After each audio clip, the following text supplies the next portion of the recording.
Neel Armstrong ಚಂದ್ರನಲ್ಲಿ ಇಳಿದ ಮೊದಲ ಮಾನವ ಎಂದು ಗುರುತಿಸಿಕೊಂಡಿದ್ದು ನಿಮಗೆ ಗೊತ್ತೇ ಇದೆ. ಅಮೆರಿಕ ಚಂದ್ರನಲ್ಲಿ ಮಾನವನನ್ನು ಇಳಿಸಿದ ಮೊದಲ ದೇಶವಾಗಿ ಹೆಸರುಗಳಿಸಿತು. ನೀಲ್ ಆರ್ಮ್ಸ್ಟ್ರಾಂಗ್ ಯಾರು ಎಂಬುದು ಜನರಿಗೆ ಇಷ್ಟೇ ಗೊತ್ತಿತ್ತು, ಅವರು ಚಂದ್ರನಲ್ಲಿ ಇಳಿದ ಮೊದಲ ಆಸ್ಟ್ರೋನಾಟ್. ಈ ಆಸ್ಟ್ರೋನಾಟ್ ಆಗಿ ಆಯ್ಕೆಯಾಗುವ ಮುಂಚೆ ಅವರು ಏನಾಗಿದ್ದರು ಎಂಬುದು ಹೆಚ್ಚಿನವರಿಗೆ ಗೊತ್ತಿಲ್ಲ. ಅವರೊಬ್ಬ ಅಮೆರಿಕನ್ ನೇವಿಯ ನೇವಲ್ ಏವಿಯೇಟರ್ ಆಗಿದ್ದರು. ಅಮೆರಿಕನ್ ಕೋಸ್ಟ್ ಗಾರ್ಡ್ ಅಥವಾ ನೇವಿಯ ಏರ್ಕ್ರಾಫ್ಟ್ ಪೈಲಟ್ಗಳನ್ನು ನೇವಲ್ ಏವಿಯೇಟರ್ ಎಂದು ಕರೆಯಲಾಗುತ್ತಿತ್ತು. ಇವರೊಬ್ಬ ಹೊಸ ಏರ್ಕ್ರಾಫ್ಟ್ಗಳ ಟೆಸ್ಟ್ ಪೈಲಟ್ ಆಗಿಯೂ ಕೆಲಸ ಮಾಡುತ್ತಿದ್ದರು. ಇಂತಹ ಒಬ್ಬ ಧೈರ್ಯಶಾಲಿ ಪೈಲಟನ್ನೇ ಅಮೆರಿಕ ಮಹತ್ವಾಕಾಂಕ್ಷೆಯ ಯೋಜನೆಯಾದ ಮೂನ್ ಲ್ಯಾಂಡಿಂಗ್ಗೆ ಕರೆಸಿಕೊಂಡಿತ್ತು. ಅವರ ಜೊತೆ ಇನ್ನಿಬ್ಬರು ಗಗನಯಾತ್ರಿಗಳನ್ನು ಆಯ್ಕೆ ಮಾಡಿಕೊಳ್ಳಲಾಗಿತ್ತಾದರೂ ನೀಲ್ ಆರ್ಮ್ಸ್ಟ್ರಾಂಗ್ ಅವರು ಆ ತಂಡದ ಲೀಡರ್ ಆಗಿದ್ದರು. ಮಾನವ ಇತಿಹಾಸದಲ್ಲಿ ಹಿಂದೆಂದೂ ನಡೆದಿರದ ಒಂದು ಎಕ್ಸ್ಪೆಡಿಷನ್ಗೆ ಅಂತಹವರೇ ಬೇಕಾಗಿತ್ತು. ಧೈರ್ಯಶಾಲಿ, ಎಂಥ ಪರಿಸ್ಥಿತಿಯಲ್ಲಿಯೂ ಮುಂದೆ ಸಾಗುವ ಧೈರ್ಯ, ಏಕಾಂಗಿಯಾಗಿ ನಿರ್ಧಾರ ತೆಗೆದುಕೊಳ್ಳುವ ಅವರ ವ್ಯಕ್ತಿತ್ವದಿಂದಾಗಿ ಅವರನ್ನು ನಾಸಾ ತನ್ನ ಎಕ್ಸ್ಪೆಡಿಷನ್ಗೆ ಆಯ್ಕೆ ಮಾಡಿತ್ತು. ಇಂತಹ ನೀಲ್ ಆರ್ಮ್ಸ್ಟ್ರಾಂಗ್ ಚಂದ್ರಯಾನ ಮಾಡಿ ಹಿಂತಿರುಗಿದ ನಂತರ ಎಲ್ಲಿ ಹೋದರು? ಅವರು ಸುಮ್ಮನೆ ಕೂರುವ ವ್ಯಕ್ತಿತ್ವದವರಂತೂ ಆಗಿರಲಿಲ್ಲ. ಹಾಗಿದ್ದರೆ ಅವರು ಇನ್ನೇನು ಕಾರ್ಯಗಳನ್ನು ಕೈಗೊಂಡಿದ್ದರು ಎಂಬ ಪ್ರಶ್ನೆ ಹಲವಾರು ಮಂದಿಗೆ ಮೂಡಿರುತ್ತದೆ. ಚಂದ್ರನಲ್ಲಿಗೆ ದಂಡಯಾತ್ರೆ ಹೊರಟು ಯಶಸ್ವಿಯಾಗಿ ಇಳಿದು ಬಂದಿದ್ದ ನೀಲ್ ಆರ್ಮ್ಸ್ಟ್ರಾಂಗ್ ಸಾಹಸವಂತ ಎಂಬುದು ಎಲ್ಲರಿಗೂ ಗೊತ್ತಿತ್ತು. ಇವರು ಸುಮ್ಮನೆ ಕೂರುವಂಥ ವ್ಯಕ್ತಿತ್ವದವರಂತೂ ಆಗಿರಲಿಲ್ಲ. ಹಾಗೆಯೇ ಚಂದ್ರನಿಂದ ಬಂದ ನಂತರ ಇವರು ಭೂಮಿಯಲ್ಲಿ ಒಂದು ಸಾಹಸ ಯಾತ್ರೆಯನ್ನು ಕೈಗೊಂಡಿದ್ದರು. ಇದು ಹೆಚ್ಚಿನವರಿಗೆ ಗೊತ್ತಿಲ್ಲ. ಈ ಸಾಹಸ ಯಾತ್ರೆ ಅದುವರೆಗೂ ರಹಸ್ಯವಾಗಿ ಉಳಿದಿದ್ದ ಲೋಹದ ಲೈಬ್ರರಿಗಳ ಶೋಧದ ಕುರಿತಾಗಿತ್ತು. ಆ ರಹಸ್ಯವೇನೆಂದು ತಿಳಿಯಬೇಕೆಂದರೆ ಕೇಳಿ, ನೀವೇ ದಂಗಾಗುತ್ತೀರಾ. ಅದಕ್ಕೂ ಮೊದಲು ನೀಲ್ ಆರ್ಮ್ಸ್ಟ್ರಾಂಗ್ ಅಂದು ಚಂದ್ರನಲ್ಲಿ ಇಳಿದಿದ್ದಾಗ ನಡೆದ ಸಣ್ಣ ಘಟನೆಯೊಂದನ್ನು ನೆನಪಿಸಿಕೊಳ್ಳಬೇಕಾಗುತ್ತದೆ. ಮೂನ್ ಲ್ಯಾಂಡಿಂಗ್ನ ಮಹಾನ್ ಘಟನೆಯನ್ನು ಅಂದು ಟೆಲಿಕಾಸ್ಟ್ ಮಾಡಲಾಗಿತ್ತು. ಆದರೆ ಆ ಟೆಲಿಕಾಸ್ಟ್ ಮಧ್ಯೆ 2 ನಿಮಿಷಗಳಷ್ಟು ಕಾಲ ಕಮ್ಯುನಿಕೇಷನ್ ಬಂದ್ ಆಗಿತ್ತು. ಇದು ಯಾಕೆ ಆಗಿತ್ತು ಎನ್ನುವುದರ ಬಗ್ಗೆ ನಾಸಾ ಯಾವತ್ತೂ ಮಾತನಾಡಲೇ ಇಲ್ಲ. ಇದೊಂದು ಸಣ್ಣ ಕಮ್ಯುನಿಕೇಷನ್ ಗ್ಲಿಚ್ ಎಂದು ಅದು ಜಾರಿಕೊಂಡಿತ್ತು. ಆದರೆ ಜನರ ನಡುವೆ ಇದರ ಬಗ್ಗೆ ಬೇರೆಯೇ ಮಾತುಕತೆಗಳು ಶುರುವಾಗಿದ್ದವು. ಅವರು ನೀಲ್ ಆರ್ಮ್ಸ್ಟ್ರಾಂಗ್ ಕಾಣಬಾರದ್ದನ್ನು ಚಂದ್ರನಲ್ಲಿ ಕಂಡಿದ್ದರೆಂದು ಮಾತನಾಡಿಕೊಳ್ಳಲಾರಂಭಿಸುತ್ತಾರೆ. ಅಂದರೆ ಚಂದ್ರನಲ್ಲಿ ನೀಲ್ ಆರ್ಮ್ಸ್ಟ್ರಾಂಗ್ ತಂಡ ಇಳಿದಿದ್ದ ಆ ಕ್ರೇಟರ್ನ ತುದಿಯಲ್ಲಿ ಅವರುಗಳು ಕಂಡಿದ್ದರು. ಅವರುಗಳು ಮಾತ್ರವಲ್ಲ, ಅವರ ವಾಹನಗಳು ಕಂಡಿದ್ದವು. ಅವರುಗಳು ಎಂದರೆ ಯಾರೆಂದು ನಿಮಗೆ ಬಿಡಿಸಿ ಹೇಳಬೇಕಾಗಿಲ್ಲ. ಅದು ಏಲಿಯನ್ಗಳು ಎಂಬುದು ನಿಮಗೆ ಅದಾಗಲೇ ಅರ್ಥವಾಗಿರಬಹುದು. ಹೌದು ಸ್ನೇಹಿತರೆ, ಅಂದು ನೀಲ್ ಆರ್ಮ್ಸ್ಟ್ರಾಂಗ್ ಅವರು ಕಮ್ಯುನಿಕೇಷನ್ ಅನ್ನು ಬಂದ್ ಮಾಡಿ 2 ನಿಮಿಷ ಮೆಡಿಕಲ್ ಆಫೀಸರ್ ಜೊತೆಗೆ ಸಂಪರ್ಕ ಸಾಧಿಸಿ ಈ ವಿಷಯವನ್ನು ಮಾತನಾಡಿದ್ದರು ಎಂದು ಹೇಳಲಾಗುತ್ತದೆ. ಅವರುಗಳು ನಮ್ಮನ್ನೇ ಗಮನಿಸುತ್ತಿದ್ದಾರೆ ಎಂಬುದು ಆರ್ಮ್ಸ್ಟ್ರಾಂಗ್ ಹೇಳಿದ ಮಾತಾಗಿತ್ತು. ಈ ಮಾತುಗಳು ಕಾನ್ಸ್ಪಿರಸಿ ಥಿಯರಿಗಳಲ್ಲಿ ಪ್ರತಿಧ್ವನಿಸಿದವು. ಆದರೆ ಭೂಮಿಯಲ್ಲಿ ಬಂದು ಇಳಿದಾಗ ನೀಲ್ ಆರ್ಮ್ಸ್ಟ್ರಾಂಗ್ ಇದರ ಬಗ್ಗೆ ಮಾತೇ ಆಡಲಿಲ್ಲ.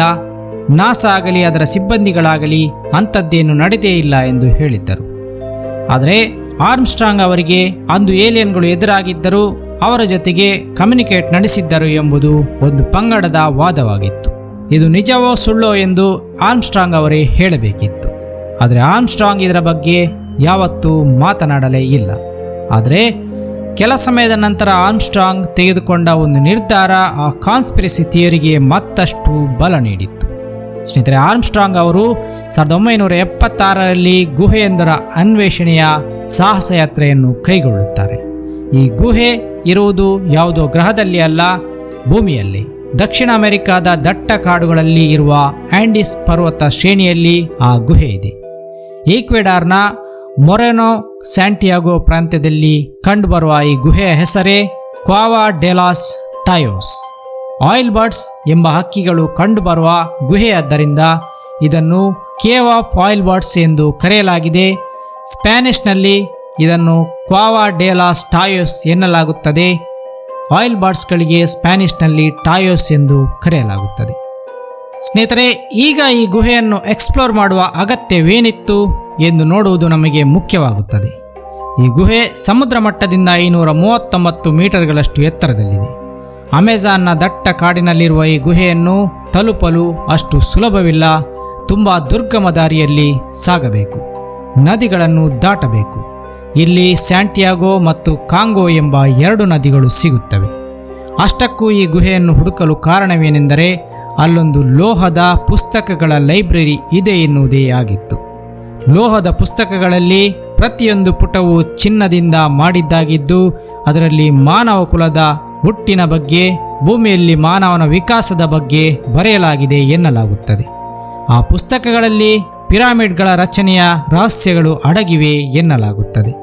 ಒಟ್ಟಾರೆಯಾಗಿ ಭೂಮಿಯ ಮೇಲಿನ ಎಲ್ಲ ರಹಸ್ಯಗಳಿಗೂ ಅಲ್ಲಿ ಉತ್ತರವಿದೆ ಎನ್ನಲಾಗುತ್ತಿತ್ತು. ಅಂದರೆ ಈ ಮಹಾನ್ ಗುಹಾ ಕಾರ್ಯಾಚರಣೆಯನ್ನು ನೀಲ್ ಆರ್ಮ್ಸ್ಟ್ರಾಂಗ್ ಮುಂದಾಳತ್ವ ವಹಿಸಲು ಚಂದ್ರನಲ್ಲಿ ಕಂಡ ಅವರುಗಳು ಕಾರಣ ಎಂದೀಗ ಜನ ನಂಬಲಾರಂಭಿಸುತ್ತಾರೆ. ಆ ಅವರುಗಳೇ ಆರ್ಮ್ಸ್ಟ್ರಾಂಗ್ಗೆ ಈ ವಿಷಯ ತಿಳಿಸಿದ್ದರು. ಅದಕ್ಕಾಗಿ ಆರ್ಮ್ಸ್ಟ್ರಾಂಗ್ ಭೂಮಿಗೆ ಬಂದಿಳಿದಾಗ ಈ ಸಾಹಸ ಯಾತ್ರೆಗೆ ಕೈ ಹಾಕಿದ್ದು ಎಂದು ಹೇಳಲಾಯಿತು. ಈ ಕಾನ್ಸ್ಪಿರಸಿ ಥಿಯರಿಗಳ ಮಧ್ಯೆ ನಾವು ಈ ಗುಹೆಯ ಇತಿಹಾಸದ ಬಗ್ಗೆ ತಿಳಿಯ ಹೋದಾಗ ಕಂಡುಬರುವ ಸಂಗತಿ ಏನೆಂದರೆ ಈ ಗುಹೆ ತೀರಾ ಕಡಿದಾದ ಮಳೆಕಾಡುಗಳ ಮಧ್ಯದಲ್ಲಿದ್ದು ಇದು ಅಲ್ಲಿನ ಶುವಾರ್ ಜನಾಂಗದವರಿಗೆ ಮಾತ್ರ ತಿಳಿದಿತ್ತು ಎನ್ನಲಾಗುತ್ತದೆ. ಸ್ಥಳೀಯ ರೆಡ್ ಇಂಡಿಯನ್ ಪಂಗಡವಾದ ಶುವಾರ್ ಜನಾಂಗದವರು ಮೊದಲಿನಿಂದಲೂ ಈ ಕಾಡಿನ ಬಗ್ಗೆ, ಗುಹೆಯ ಬಗ್ಗೆ ತಿಳಿದಿದ್ದರು. ಆದರೆ ಅವರುಗಳಿಂದಲೂ ಆ ಗುಹೆಯ ಸಂಪೂರ್ಣ ಆಳಕ್ಕಿಳಿದು ಅಲ್ಲೇನಿದೆ ಎಂದು ತಿಳಿಯಲು ಸಾಧ್ಯವಾಗಿರಲಿಲ್ಲ ಅಥವಾ ತಿಳಿಯುವ ಅಗತ್ಯವೂ ಅವರಿಗೆ ಇರಲಿಲ್ಲ ಎಂದು ಹೇಳಬಹುದು.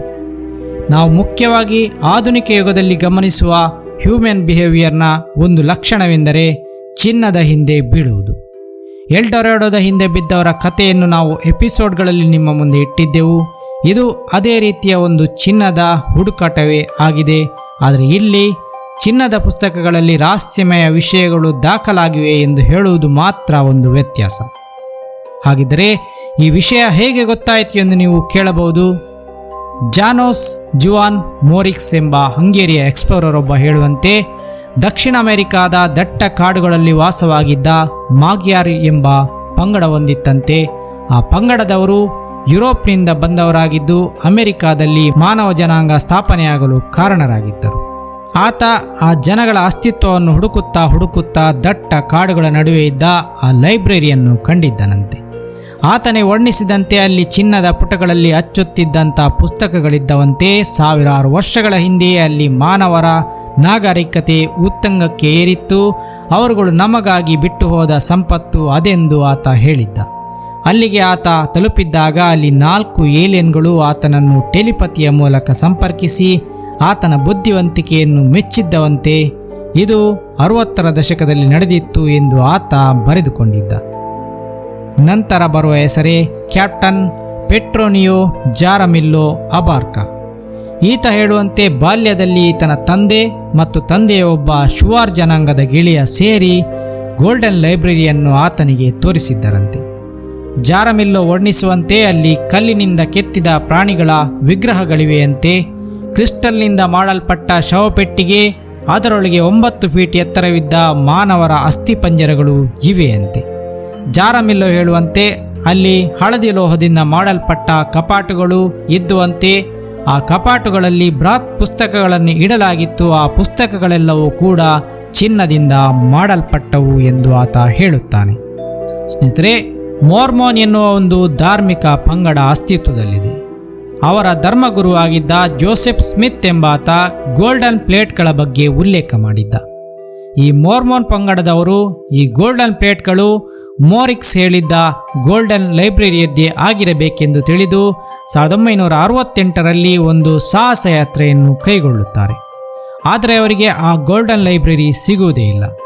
ಕೊನೆಗೆ ಅವರಲ್ಲೊಬ್ಬ ಹೇಳುತ್ತಾನೆ, ಮೋರಿಕ್ಸ್ ಯಾವತ್ತೂ ಆ ಪ್ರದೇಶಕ್ಕೆ ಭೇಟಿ ನೀಡಿರಲೇ ಇಲ್ಲ ಮತ್ತು ಆತನಿಗೆ ಗೋಲ್ಡನ್ ಲೈಬ್ರರಿ ಸಿಕ್ಕಿರಲೇ ಇಲ್ಲ ಎಂದಾತ ಹೇಳುತ್ತಾನೆ.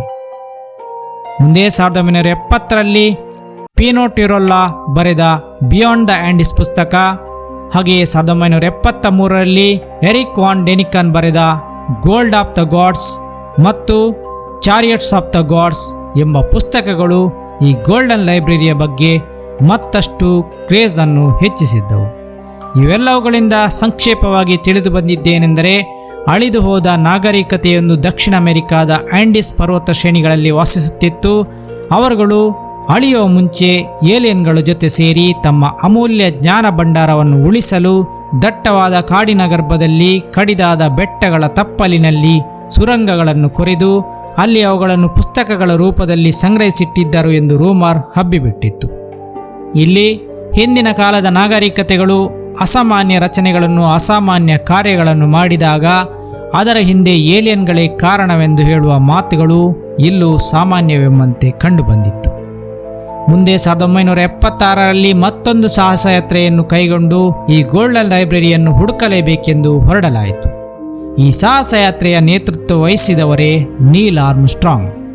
ಅಂದು ಚಂದ್ರನಲ್ಲಿ ಇಳಿದಿದ್ದಾಗ ಏಲಿಯನ್ಗಳು ಅವರ ಬಳಿ ಏನೋ ಹೇಳಿದ್ದರು. ಅವರ ನಿರ್ದೇಶನದಂತೆ ನೀಲ್ ಆರ್ಮ್ಸ್ಟ್ರಾಂಗ್ ಭೂಮಿಯಲ್ಲಿ ಬಂದಿಳಿದಾಗ ಈ ಎಕ್ಸ್ಪೆಡಿಷನ್ನ ಹಿಂದೆ ಬಿದ್ದಿದ್ದರು ಎಂದು ಜನ ಹೇಳಲಾರಂಭಿಸುತ್ತಾರೆ. ಈ ಎಕ್ಸ್ಪೆಡಿಷನ್ ಹಿಂದೆಂದು ಕೇಳಿರದ ರೀತಿಯಲ್ಲಿ ನಡೆಯಿತು.